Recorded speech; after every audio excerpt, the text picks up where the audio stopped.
You are looking at Julian's pronunciation guide, where we look at how to pronounce better some of the most mispronounced words in the world, like this other curious word. But how do you say what you're looking for today?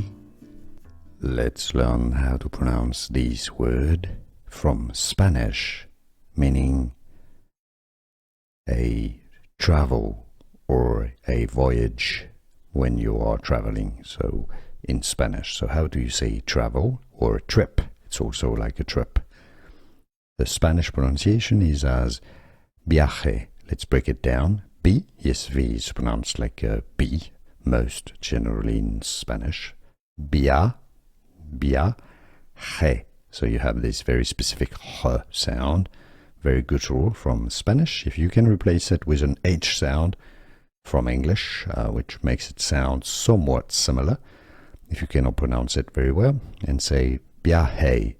Viaje would be your sort of English speaker pronunciation. Viaje, or Spanish viaje.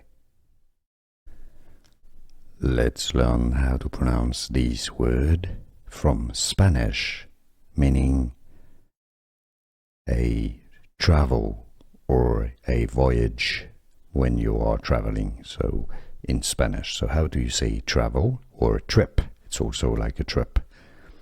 The Spanish pronunciation is as viaje. Let's break it down. B, yes, V is pronounced like a B, most generally in Spanish. Viaje. So you have this very specific h sound, very guttural from Spanish. If you can replace it with an H sound from English, which makes it sound somewhat similar, if you cannot pronounce it very well, and say viaje. Viaje would be your sort of English speaker pronunciation. Viaje, or Spanish viaje. Here are more videos on how to pronounce more confusing words and names too many mispronounced. Like this video if you found it useful. I appreciate your support. I'll see you soon, and thanks for watching.